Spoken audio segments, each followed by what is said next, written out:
ഉൽപ്പത്തി 5:24. ഹാനോക്ക് ദൈവത്തോടുകൂടെ നടന്നു, ദൈവം അവനെ എടുത്തുകൊണ്ടതിനാൽ കാണാതെയായി.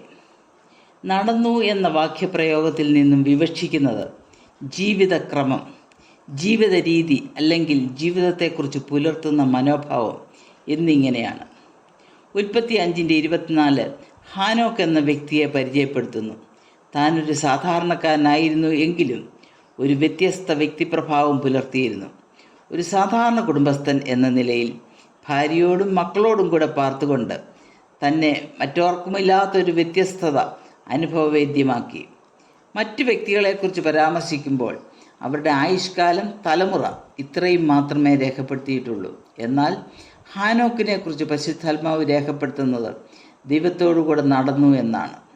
ഹാനോക്ക് തൻ്റെ ജീവിത മേഖലകളിൽ ദൈവഹിതം ആരാഞ്ഞറിഞ്ഞു. അതനുസരിച്ച് തൻ്റെ ജീവിതത്തെ ക്രമീകരിക്കുന്നതിനുള്ള അഭിവാഞ്ച തനിക്കുണ്ടായിരുന്നു. ദൈവിക ചലനങ്ങളെല്ലാം താൻ സസൂക്ഷ്മം മനസ്സിലാക്കി അതിനോടൊപ്പം താനും സഞ്ചരിച്ചു. ദൈവത്തിൻ്റെ ആഗ്രഹങ്ങൾക്കനുസരണമായി തൻ്റെ ദൈനംദിന ജീവിതം ക്രമീകരിച്ചു. രണ്ടുപേർ ഒന്നിച്ച് നടക്കണമെങ്കിൽ തമ്മിൽ ഹൃദയ ഐക്യം ആവശ്യമാണ്. ആമോസ് പ്രവാചകൻ അതിനെക്കുറിച്ച് രേഖപ്പെടുത്തിയിരിക്കുന്നത്, രണ്ടുപേർ ഒത്തിട്ടല്ലാതെ ഒരുമിച്ച് നടക്കുമോ? ആമോസ് 3:3. ഒരുമിച്ചുള്ള ഈ യാത്രയിൽ ദൈവം തൻ്റെ ഹൃദയ രഹസ്യം ഹാനോക്കിന് കൈമാറി.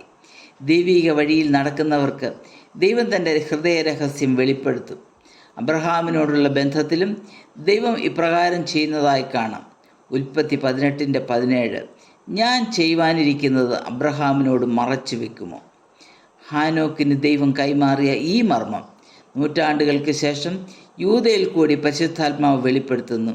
യൂദ 14:15 വാക്യങ്ങൾ. ആദാം മുതൽ ഏഴാമനായ ഹാനോക്കും ഇവരെക്കുറിച്ച്. ഹാനോക്ക് ഇവിടെ ഒരു പ്രവചന ശുശ്രൂഷയാണ് നിവർത്തിക്കുന്നത്. ഭൂമിയിലെ അവരുടെ നടപ്പ് കഴിഞ്ഞപ്പോൾ ദൈവം തൻ്റെ കരങ്ങളാൽ ഹാനോക്കിനെ വഹിച്ച് ശ്രേഷ്ഠമായ ഒരു സ്ഥാനത്തെത്തിച്ചു. ഗോഡ് ടുക്ക് ഹിം എന്നാണ് KJV പറയുന്നത്. ഈ വാക്യപ്രകാരം ദൈവം ഹാനോക്കിനോട് കൂടെ നടക്കുകയല്ലായിരുന്നു, ഹാനോക്ക് ദൈവത്തോടു കൂടെ നടക്കുകയായിരുന്നു. തൻ്റെ ഹൃദയവാഞ്ച ദൈവവഴിയിൽ നടക്കുക എന്നതായിരുന്നു. കൂടെ നടക്കുവാൻ ആഗ്രഹിച്ച ഹാനോക്കിനെ ദൈവം തന്നോട് ചേർത്ത് പിടിച്ചു. ഭാവി ലോകത്തെക്കുറിച്ചുള്ള വെളിപ്പാടുകൾ അവനിൽ കൂടി ലോകത്തിന് നൽകി. തൻ്റെ നടപ്പിനെ ക്രമപ്പെടുത്തുന്നവന് ദൈവിക മർമ്മങ്ങൾ വെളിപ്പെടുത്താതിരിക്കുവാൻ ദൈവത്തിന് സാധ്യമല്ല. സങ്കീർത്തനം 50:23. ആ ചുവടുകളിൽ നടക്കുന്നവർക്ക് സുരക്ഷിതത്വമുണ്ട്, അവരുടെ കാൽ വഴുതുകയില്ല. ആ ഉറപ്പാണ് സങ്കീർത്തനം 17:5 സങ്കീർത്തനക്കാരൻ പറയുന്നത്. നമ്മുടെ ക്രിസ്തീയ ജീവിതത്തിൽ ആ കാലടികളോട് ചേർന്ന് നമുക്ക് നടക്കാം, അവിടെ സുരക്ഷിതത്വമുണ്ട്. ഹാനോക്കിനെ ദൈവം എടുത്തതുപോലെ നമ്മെ കരങ്ങളിൽ വഹിച്ച് ആത്മീയ ഉന്നമനത്തിലേക്ക് നടത്തും. ദൈവത്തിൻ്റെ ഹൃദയം നമുക്ക് വെളിപ്പെടുത്തും. ആ കാലടികളോട് ചേർന്ന് നടക്കുവാൻ നമുക്ക് നമ്മെ തന്നെ സമർപ്പിക്കാം. ദൈവനാമം മഹത്വപ്പെടുമാറാകട്ടെ.